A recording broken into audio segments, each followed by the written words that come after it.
En esta mañana vamos a estar viendo acerca de la necesidad e implicaciones de la muerte de nuestro Señor Jesucristo. Nuestro hermano Mauricio nos hizo el gusto de compartirnos acerca de la encarnación de nuestro Señor. Si ustedes lo recuerdan, 2 domingos atrás fue lo que vimos. Posteriormente, nuestro hermano Ángel de igual manera nos compartió de la necesidad de que nuestro Señor Jesucristo cumpliese la ley.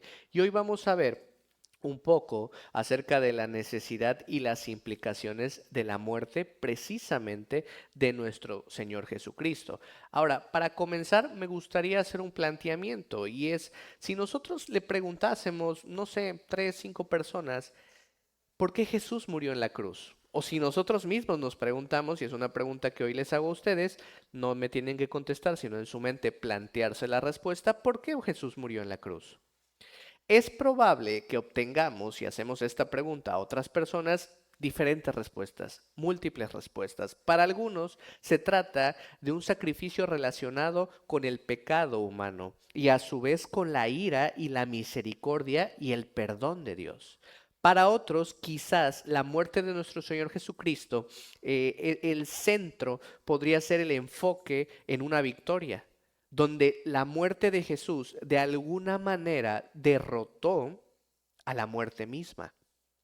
Y para otros hermanos, para otras personas, podría decir que Jesús tuvo que morir, o que Dios lo envió para que muriera, o que la muerte de Jesús es el ejemplo supremo de una abnegación a sí misma, una imagen tangible, una imagen que podíamos ver, una imagen que podemos leer de su profundo amor por nosotros. La realidad, mi hermano, es que la crucifixión y la muerte de nuestro Señor Jesucristo no se explica tan fácilmente. Y cada una de estas respuestas planteadas plantea a su vez aún más preguntas y cada una de estas preguntas requiere un análisis más y más profundo.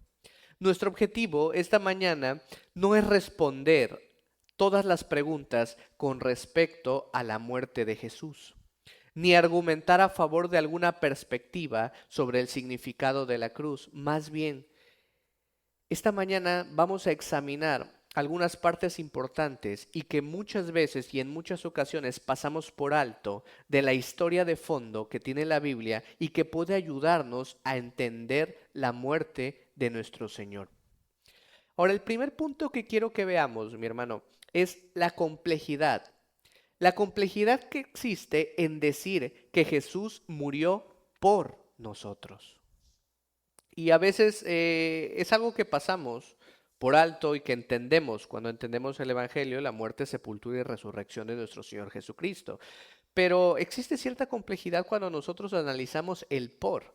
Jesús murió por nosotros. Los primeros seguidores de Jesús describen su muerte con diferentes énfasis e inclusive con diferentes matices. Si nosotros hacemos una lista, notaremos diversas afirmaciones resumidas en la escritura. Por ejemplo, si vamos a 1 Corintios, el capítulo 15, de los versículos 1 al 4, Pablo dice, además os declaro, hermanos, el evangelio que os he predicado, el cual también recibisteis, en el cual también perseveras. Por lo cual asimismo, si retenéis la palabra que os he predicado, sois salvos. Si no, creíste en vano. Porque primeramente, dice Pablo, os he enseñado lo que asimismo recibí, que Cristo murió por nuestros pecados, conforme a las Escrituras, y que fue sepultado y que resucitó al tercer día, conforme a las Escrituras. En el libro de Romanos, el capítulo 5, los versículos 6 al 8 dice, porque Cristo, cuando aún éramos débiles, a su tiempo murió por los impíos. Ciertamente apenas morirá alguno por un justo. Con todo, pudiera ser que alguno osara morir por el bueno. Mas Dios, versículo 8, muestra su amor para con nosotros en que siendo aún pecadores, Cristo murió por nosotros. Primera de Juan, capítulo 2, versículo 1 y 2, dice esto también. Hijitos míos, estas cosas os escribo para que no pequéis. Y si alguno hubiere pecado, abogado tenemos para con el Padre. ¿A quién? A Jesucristo el justo. Y él, Jesús, es la propiciación por nuestros pecados, y no solamente por los nuestros, sino también por los de todo el mundo. Una frase común que se repite y es reiterada en estos versículos o en estos pasajes bíblicos es: Jesús murió por nosotros, hermano. Eso parece bastante simple, pero aún así puede hacer que nosotros nos preguntemos: ¿por nosotros cómo o de qué manera o qué significa? Bueno, en el Nuevo Testamento la frase por nosotros emplea dos palabras griegas. La primera, uper, y se traduce generalmente con la palabra por. Pero uper, esta palabra griega, puede transmitir varios matices de significado, como por ejemplo en beneficio de. Uper se traduce como por, pero también puede significar en beneficio de, o en lugar de, o como representante de, o debido a. Todo esto puede representar también la palabra uper. Ahora, los autores del Nuevo Testamento también usan la palabra griega peri para decir por, ¿sí? Y peri, esta palabra griega, también transmite otros significados, como por ejemplo alrededor de, o la razón de, o por cuenta de, o en relación con y con respecto a.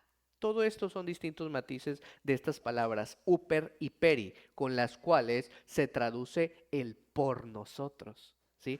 Cuando estos escritores dicen que Jesús murió por nosotros usando alguna de estas dos palabras, uper o hiper, palabras griegas, ¿quieren decir entonces que Jesús murió por el beneficio de los seres humanos? ¿O que murió en lugar de los humanos? Lo que sugeriría que Él murió como sustituto. ¿O están diciendo que Él murió por culpa de los seres humanos? ¿Por lo que hemos hecho o por lo que le hicimos? ¿O es debido a su amor por los seres humanos? Posiblemente, mi hermano, es todo lo anterior y mucho más. Tal vez Él murió por nosotros de todas estas maneras. El apóstol Pablo, de cierta manera, nos ayuda a delimitar un poco más este enfoque cuando él dice en 1 Corintios capítulo 15, versículo 3, que Cristo murió por nuestros pecados según las Escrituras. Y él se refiere a una historia de fondo, a una historia bíblica. Y como para este entonces, cuando Pablo escribe en 1 Corintios 15:3, no se había todavía completado el Nuevo Testamento, no existía en los días de Pablo, es decir, estaba en proceso de ser escrito, de ser compilado, sabemos que Pablo se está refiriendo de las escrituras hebreas, del Antiguo Testamento. Y observemos juntos algunos momentos que son clave de la historia bíblica para ayudarnos a entender y a ver cómo murió Jesús según las Escrituras, comenzando con la historia del Edén. Y si te das cuenta, nos remontamos hasta el Génesis, los primeros capítulos, y su descripción. Edén y en el Génesis vemos una descripción de la muerte humana. Nos costará un poco de trabajo entender la muerte de nuestro Señor Jesucristo si primero no pensamos en por qué morimos nosotros, mi hermano. Y eso lo encontramos en Génesis. Y este es el primer punto que quiero que veamos. ¿Por qué morimos? Es una pregunta válida y a su vez tiene más respuestas, ¿no? Pero ¿por qué morimos? ¿Por qué nuestro cabello se vuelve gris? ¿Por qué nuestra piel se arruga, mi hermano? Porque al final todos morimos y volvemos al polvo. O al menos eso es lo que dice Génesis capítulo 3, versículo 19, que terminamos volviendo al polvo. En Génesis 1, mi hermano, Dios, tú lo recuerdas, Dios crea el mundo a través de sus palabras. Y en Génesis 2 vemos una diferencia entre dos espacios clave dentro de la creación que Dios acaba de hacer. Podemos observar el mundo general y a su vez el mundo que está dentro de un jardín en particular que Dios planta en el Edén.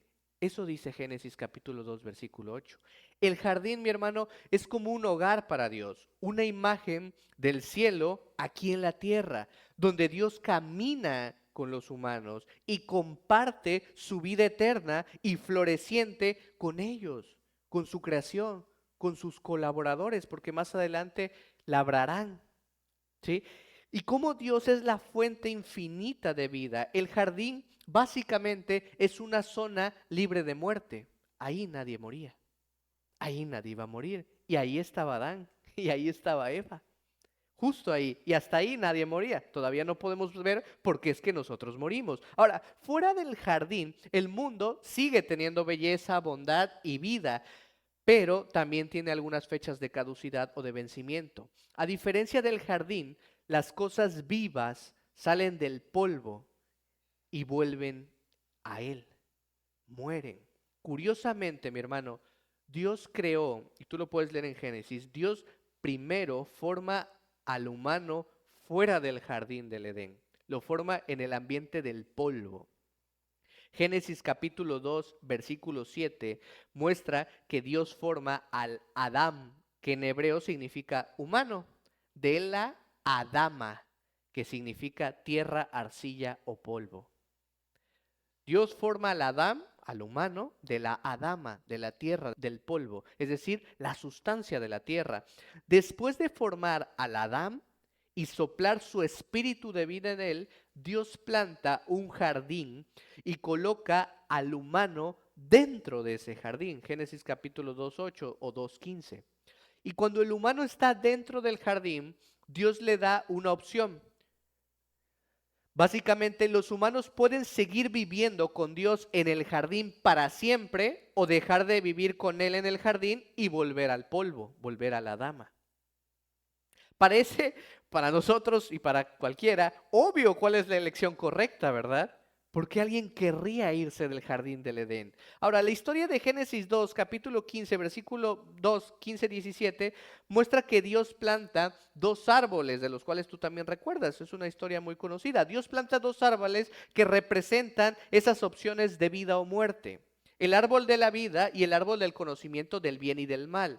Comer del árbol de la vida significa confiar en la sabiduría de Dios. Y por lo tanto, por ende, vivir para siempre con Él y estar de acuerdo con sus instrucciones.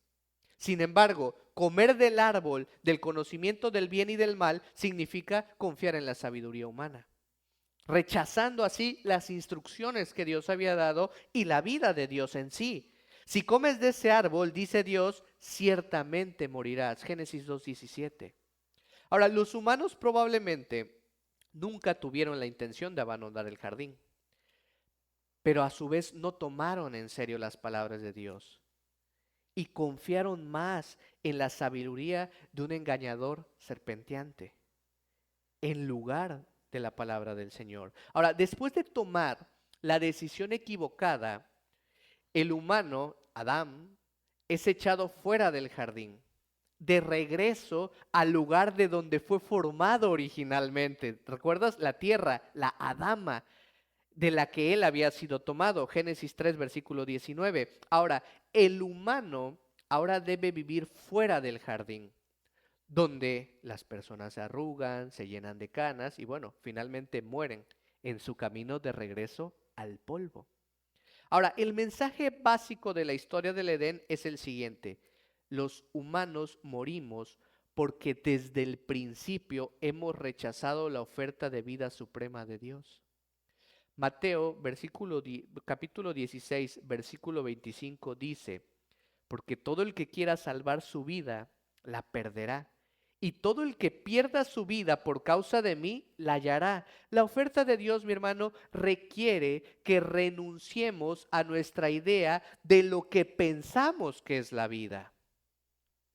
Todos esos deseos, todos esos anhelos, y precisamente no tienen que ser malos, pueden ser bien intencionados, pero la escritura es clara y dice: todo aquel que encuentre su vida o que quiera salvar su vida, la perderá. Y todo aquel que pierda su vida por causa de mí, de Cristo, está hablando él, entonces la va a hallar. La oferta de Dios sigue siendo la misma. Debemos renunciar a nuestra idea de lo que es la vida para que podamos recibir la verdadera vida que Dios quiere darnos. Trágicamente, muchas veces decidimos elegir la vida según la definición de nuestra propia sabiduría, Cuando entonces nosotros pedimos al Señor, y por eso a veces la Escritura dice, pedís y no recibís porque pedís mal, porque seguimos pidiendo o seguimos queriendo vivir una vida conforme a nuestra sabiduría, asumiendo de esta manera nuestra propia ruina. Muchas veces esas elecciones parecen tan inocentes. Y tan inocentes, remúntate a Génesis, hermano. ¿Cuál fue la decisión? Platicábamos y enseñábamos con los niños. ¿Cuál es el pecado? Y yo pregunto, ¿el pecado es comer una fruta? No, nosotros comemos fruta y no es pecado. El pecado fue la desobediencia. Pero a veces estas decisiones tan inocentes, tan sencillas como comer una fruta que era atractiva a la vista, pero esas decisiones, esas elecciones, cuando se oponen a la sabia instrucción de Dios, entonces corrompen la vida. Por eso es que Proverbios habla de que hay caminos que al hombre les parecen rectos, pero su fin es fin de destrucción, de muerte. Dices, oye, pero comer una fruta, ¿qué tan peligroso puede ser? Mi hermano desencadenó la muerte para todos nosotros. Y para él también. Entonces no debemos subestimar las pequeñas decisiones. Debemos siempre tener en cuenta el planteamiento de lo que la Escritura dice. La Escritura es vasta y completa en todos los aspectos de nuestra vida. Debemos ir a consultarla. Bueno, regresando, un siguiente punto que quiero que veamos es, ¿la muerte es nuestro final? Es una pregunta válida. Dios no solo exilia a los humanos del Edén, sino que también, y tú lo recuerdas, la historia en Génesis, coloca dos querubines.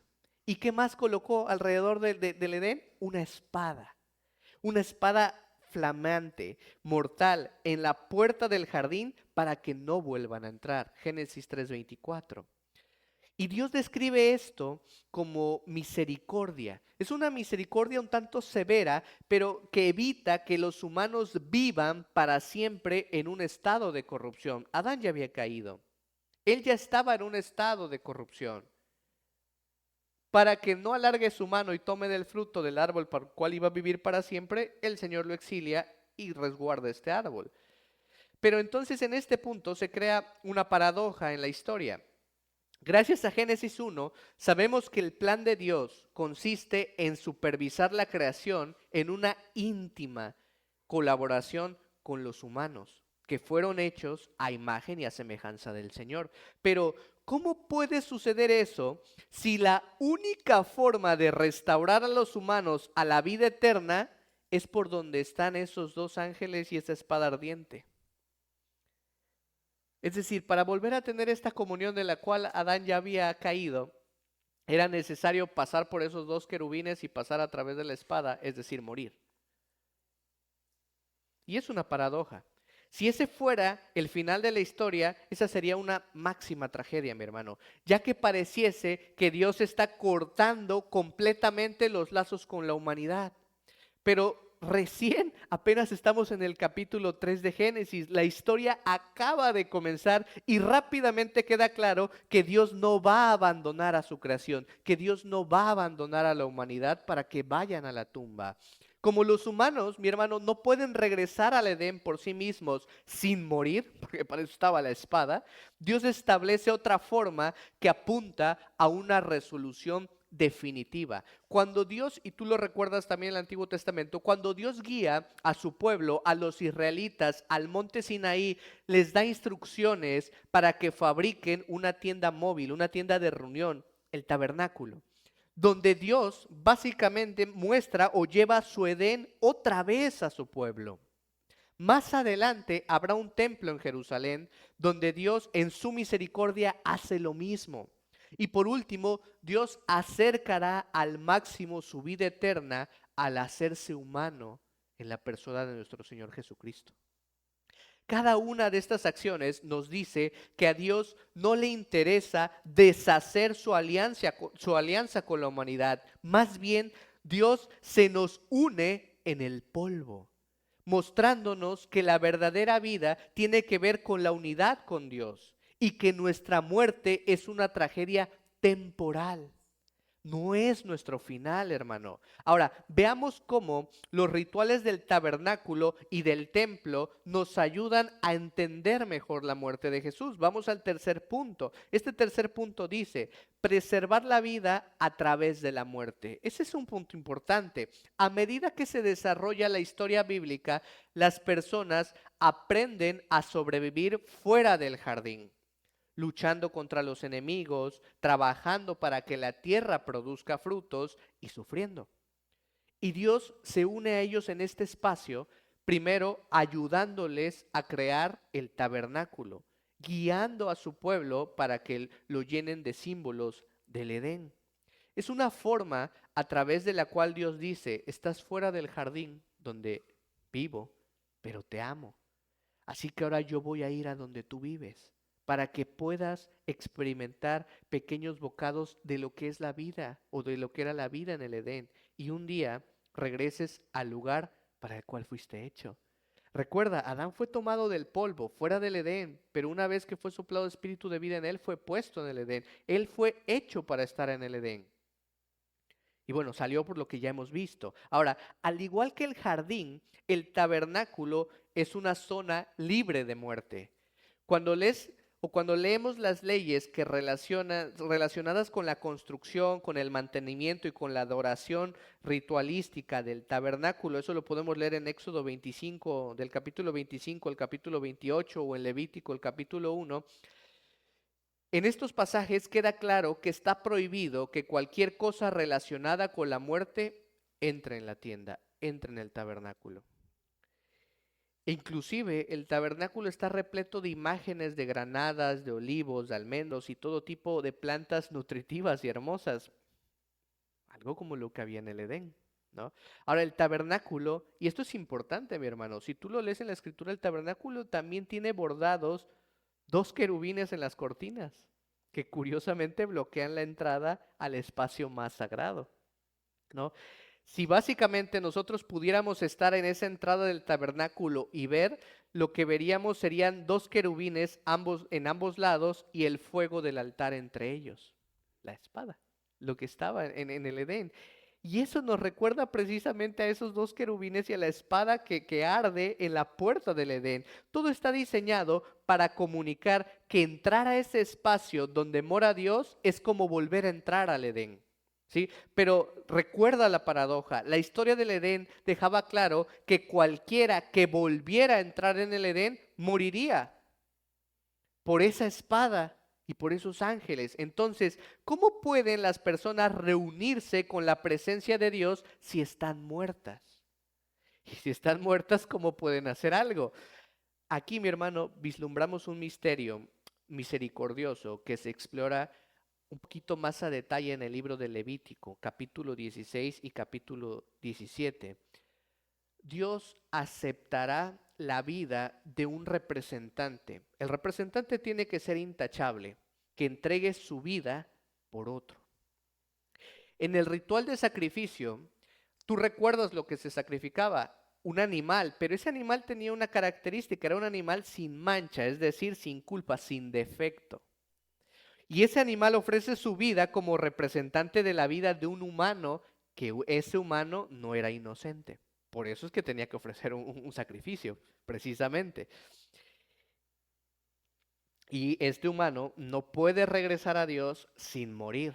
Ahora, el animal muere justo afuera del espacio sagrado de la tienda, permitiendo entonces que el sacerdote humano lleve esa sangre, que es vital, y pase por el peligro de esos límites, por el peligro de los querubines y de la espada, hasta el Edén simbólico que estaba dentro del tabernáculo. Sí me va siguiendo, hermano. O sea, así tenía que ser. Solo podría entrar el sumo sacerdote. Y para entrar el sumo sacerdote entraba con un sacrificio y el sacrificio había sido previamente matado fuera para poder entrar y para poder traspasar las cortinas que tenían grabadas los querubines y poder entrar al lugar que simbolizaba el Edén, la presencia del Señor, ¿sí? Ahora, allí la vida del animal que no tiene culpa, no tiene ninguna culpa, culpa alguna, puede apelar a la misericordia de Dios en lugar de otra vida y Dios responde en consecuencia. No sé si alguna vez tú te preguntaste, oye, pero ¿por qué mataban animales? ¿No? Está como muy sangriento. Bueno, Dios así lo había estipulado. El animal muere por el humano, en representación del humano y en lugar del humano, permitiendo que la persona viva a través de la muerte y se pueda reunir con Dios. Es crucial entender, mi hermano, que las personas no se acercan a Dios solo esperando que Dios muestre misericordia debido al sacrificio. Más bien, es Dios quien establece todo este proceso. Es decir, ellos en su imaginación no dijeron, pues, ¿qué hacemos para reconciliarnos con Dios? Mira, pues ahí hay un becerro, vamos a matarlo y a ver si Dios le agrada. Así no funcionó. Fue Dios quien estableció el proceso. En Levítico 17, el versículo 11, Dios dice, te he dado la sangre vital en el altar. Cuando las personas le entregan a Dios la vida de estos animales, están viendo que Dios le da el animal a Dios, quien luego lo acepta. Básicamente es Dios mismo proviéndose de un sacrificio. Y Él mismo aceptando su sacrificio. Él puso el proceso, Él puso la forma de hacerlo y Él es quien lo acepta. Ahora, mediante todas estas instrucciones sobre las ofrendas de animales, Dios le muestra al pueblo cómo realmente produce muerte como resultado de las elecciones que se oponen a su voluntad. Es decir, ¿por qué los israelitas debían sacrificar a un animal? Porque habían pecado. Y eso es básicamente lo que Dios les está mostrando, cómo Dios muestra al pueblo cómo realmente produce muerte la desobediencia, el pecado. Es decir, alguien debe morir. Ahora, este sacrificio no era suficiente, pero era expiatorio en su momento, a través de un animal.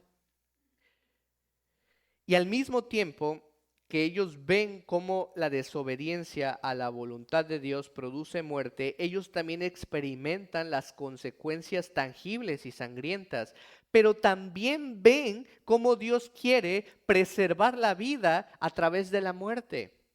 Un representante atraviesa las llamas en nombre o en representación de otro. Eso era lo que figuraban los sacrificios en el Antiguo Testamento. No sé si alguna vez te lo planteaste, yo hasta hace no mucho. Sí, decía, ¿pero por qué? Bueno, es eso lo que representa.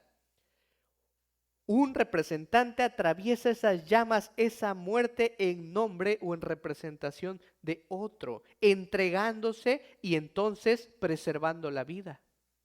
Es como si Dios hubiera diseñado un tipo de muerte que en última instancia no destruye al humano. Es una muerte que vence a la muerte.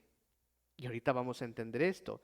Ahora, otro punto es, más allá de los espacios sagrados y de los sacrificios, más adelante en la historia, cuando Israel finalmente se asienta en su propia tierra, la esencia del mismo procedimiento ritualístico continúa en el templo. Allí, el lugar santísimo sigue estando protegido por un velo. Ya en el templo sigue habiendo este velo. Y adivina qué tenía grabado el velo. Otra vez, los querubines. Y adivina, no fue la concepción humana que dijo, pues vamos a ponerle dos ángeles ahí, dos querubines pintados. No, mi hermano, el Levítico se instruyó, ellos solo obedecieron. Era la voluntad del Señor que el tabernáculo tuviera esta cortina y que tuviera este velo y que este velo tuviera los dos querubines. Mismos querubines que están en la puerta del Edén. Y el altar, básicamente, que podría simbolizar la espada flameante, sigue ocupando una ubicación central. Ahora, primero en el jardín, luego en el tabernáculo y ahora aquí en el templo, nadie puede pasar por el bloqueo de los querubines. Éxodo capítulo 25, versículo 18. Nadie puede pasar por ahí y llegar al lugar de la presencia de Dios. Porque al igual que los primeros humanos, todos hemos sido corrompidos por la muerte al elegir confiar en nuestra propia sabiduría más que en la de Dios. El símbolo, mi hermano, de los dos querubines nos recuerda que todos estamos fuera del jardín, desconectados de Dios, que volvemos a la dama, al polvo. Pero el símbolo del sacrificio de animales para entrar en su morada, que es como un jardín, sugiere que ni siquiera la muerte puede entorpecer la voluntad de Dios de reconectarse con la humanidad y restaurar vida para la humanidad. Él ama demasiado a su creación como para abandonarla. ¿Recuerdas Juan 3:16? Porque de tal manera amó Dios al mundo que ha dado a su Hijo. Ahora, pasan siglos llenos de sacrificios, rituales, y aunque las ofrendas y las observancias religiosas sirven de enseñanza y de guía a las personas, no logran. Todos estos sacrificios que se hicieron en el tabernáculo, en el templo, todos esos sacrificios que se hicieron no logran cambiar la realidad y mucho menos resolver el problema de raíz. Ellos tenían que sacrificar y sacrificar y sacrificar y sacrificar. No daban una solución. Ahora, seguimos básicamente pasando por guerras, enfermedades y lo que nos conduce al cementerio, a la muerte. La realidad de la vida fuera del jardín pesa mucho, mi hermano, y crea un profundo anhelo en la humanidad, una expectativa esperanzadora de que en algún momento Dios pondrá fin por completo a la corrupción y a la muerte. Y eso, en este punto, es cuando nos lleva de regreso a la muerte de Jesús en la cruz. ¿Por qué murió Jesús, hermano? Las primeras frases del Evangelio de Juan dan un giro bastante drástico a esta trama. El infinito Dios, el creador del universo, inmutable, insondable, invencible, se une humildemente a nosotros en nuestro estado corrupto y moribundo en el que nos encontramos fuera del jardín. Recuerda, Él está en el jardín, ¿sí? Ahora, se nos dice que Dios habita o mora entre nosotros, haciéndose humano y uniéndose a nosotros fuera del jardín. Juan 1:14 es lo que nos menciona. Y al elegir estar con nosotros, Dios también elige experimentar la muerte. En ese sentido, guárdense las proporciones, pero en ese sentido, Jesús muere porque nosotros morimos. La historia de fondo temprana de la Biblia hebrea, los primeros libros de la Biblia, los primeros capítulos de Génesis, nos muestra que reunirse con Dios y regresar a la vida dentro del jardín requiere una muerte real. ¿Sí? ¿Recuerdan los símbolos de los querubines y la espada flameante? Para eso estaban, para que nadie pudiera llegar ahí. Si alguien osaba entrar ahí, iba a morir. Y recuerda, mi hermano, que el reingreso mortal al jardín tiene que ver con renunciar a nuestras propias definiciones de lo bueno y lo malo, que nos llevan básicamente a la muerte. Por medio de las ofrendas de animales del tabernáculo y los rituales del templo, Dios le dice a su pueblo que tiene la intención de reunirse con ellos. Es decir, Dios lo instituye. Todo lo que leemos en Levítico, todo lo que leemos en Éxodo acerca de los rituales y cómo se debía hacer en el tabernáculo, Dios lo instituye con la intención de mostrarle al pueblo que quiere reunirse con ellos y preservar sus vidas a través de la muerte. Es sencillo, mi hermano. Dios no tenía la necesidad. Él es Dios. Pero Él hace esto para poder transmitir esto. Así Dios se convierte en un verdadero humano y experimenta esa misma muerte que nosotros experimentamos. El apóstol Pablo dice en 2 Corintios capítulo 5, versículo 21, que Jesús se hizo pecado por nosotros. Aunque no conocía pecado, Jesús asume el dolor y la muerte de la carne corrupta que comparte toda la humanidad, aunque nunca conoce ni elige el pecado. Y aquí aprendemos sobre el significado de la cruz. Hermano, es Dios quien da su propia vida humana con amor por nosotros, en nuestra representación y por nuestro bien. En Cristo, Dios se encuentra con nosotros fuera del jardín. Y a través de la muerte, y repito, en Cristo, en la persona de Cristo, en Dios personificado, nuestro Señor Jesucristo, Dios se encuentra con nosotros fuera del jardín.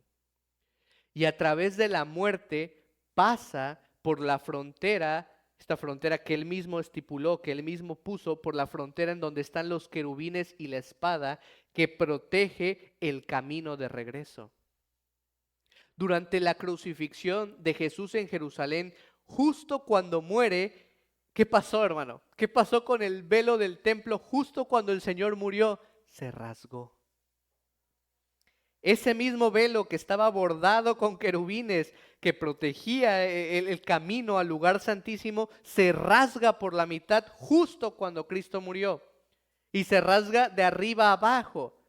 Básicamente el acceso a la presencia de Dios se restauró, hermano.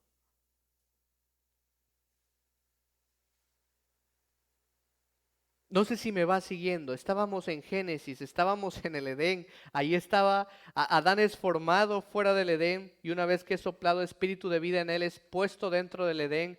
Adán y su esposa pecan, son expulsados del Edén, pero para que no puedan vivir para siempre en ese estado pecaminoso de corrupción en el cual ellos ahora están porque han desobedecido, el Señor pone dos querubines y una espada a resguardar el árbol que se encontraba dentro del Edén, ¿sí?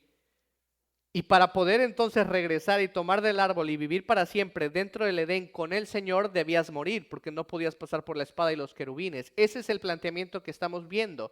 Ahora, cuando Cristo muere, entonces los querubines en el velo del templo se rasgan y uno ya tiene acceso nuevamente al Edén, a la presencia, a la comunión con Dios.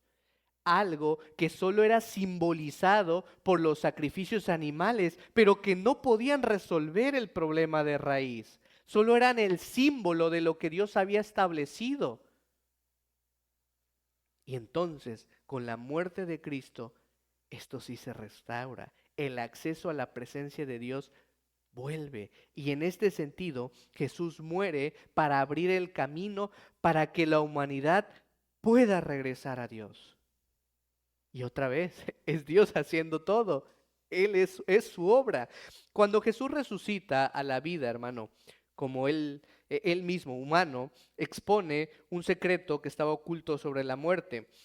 Hemos supuesto de manera muy razonable que la muerte marca el final de la vida humana. Pero la resurrección de Jesús nos dice lo contrario. La resurrección de Jesús significa que somos sus verdaderos hermanos y hermanas y que un día nos uniremos a Él en la vida a través de la resurrección. El miedo a la muerte, hermano, es otra mentira de Satanás que nos engaña para que básicamente acumulemos recursos en lugar de vivir generosamente. El miedo a la muerte nos engaña para que luchemos con nuestro prójimo, nos enemistemos con nuestro prójimo y hagamos espada para matar a los enemigos. Todos vivimos fuera del jardín. Y el instinto de miedo, de protegernos a cualquier precio, está entretejido en nuestro ADN. ¿No es cierto? O sea, por eso es que Pablo decía, para mí el morir es ganancia, porque él tenía un conocimiento correcto, una comunión correcta con el Señor, y él entendía que verdaderamente el morir es ganancia porque es regresar con el Señor. Y para algunos de nosotros, a veces la muerte asusta. Y de cierta manera eso está en nuestro ADN, es inevitable, a menos que un verdadero humano pueda mostrarnos que la muerte es temporal y no definitiva. Yo te pregunto, ¿quién más ha regresado de la muerte? Bueno, el Señor regresó a Lázaro, pero ¿quién más de una manera triunfal sobre la muerte? Porque el Señor lo regresó a Lázaro, pero ¿quién regresó al Señor? El Señor. Entonces, Él es el único, Él es Dios, Él es el que se hizo humano y Él es el que entregó su vida y la volvió a tomar. Entonces, un humano, y entiéndase, 100% Dios y 100% humano, ¿sí? Pero ese humano, el Señor Jesucristo, dio su vida y la tomó. Él es el humano que nos muestra que la muerte es temporal y no definitiva. Otra razón por la que Jesús muere es para mostrar exactamente este punto. Y si le estamos prestando atención, su camino de amor expulsa de forma lenta pero segura todo el miedo a la muerte. Y entonces ya cobra un sentido.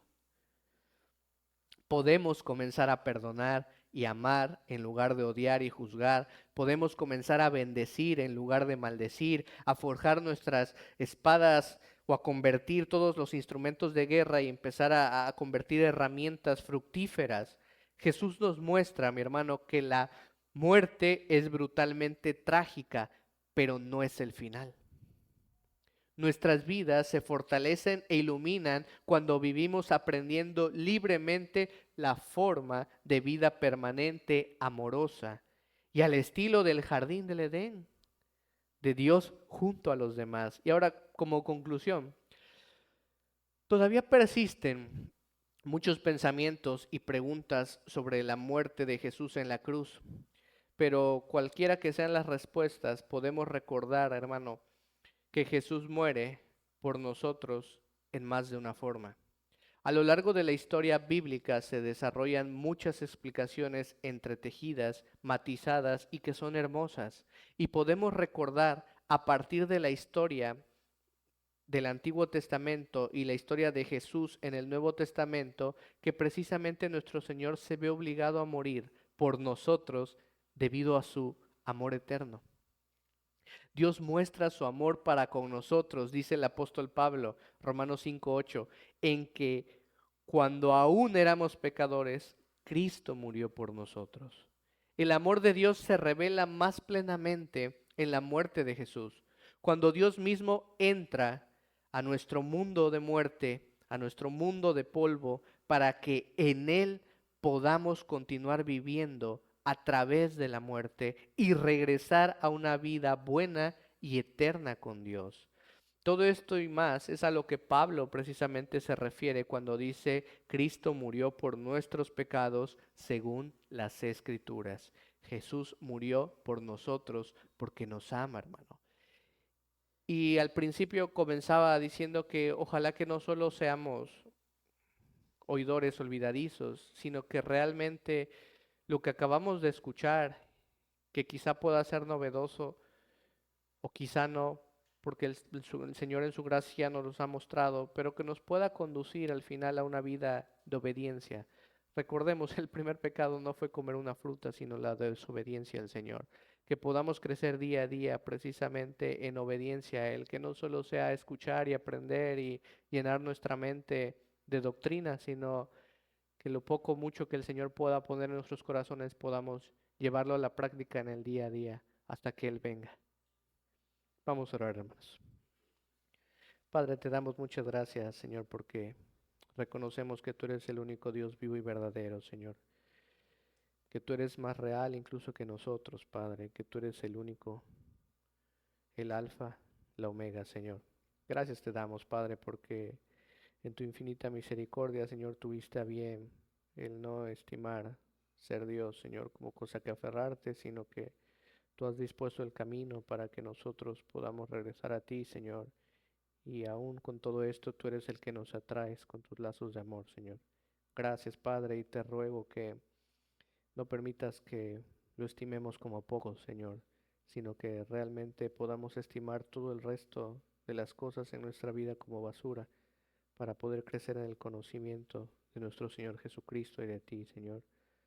Conoces en nuestro corazón que anhelamos que vengas pronto, Señor, y que así sea, Padre. Y mientras eso no ocurra, que nos podamos encontrar en una vida de obediencia a ti, Señor, porque eso es lo que te agrada y tú buscas quien te adore, Señor, y quien te alabe en espíritu y en verdad. Permítenos crecer y madurar en tu palabra y actuar conforme a ella. Tú conoces nuestras debilidades, Señor, y tú conoces nuestra vida profundamente y con lo que batallamos día a día. Te ruego que tu palabra, a través de tu espíritu, sea propicia en nuestros corazones para que en nuestro día a día, hasta que tú vengas, podamos cambiar y crecer en santidad, Señor. Te lo rogamos y te lo pedimos en el nombre de tu Hijo Jesucristo. Amén.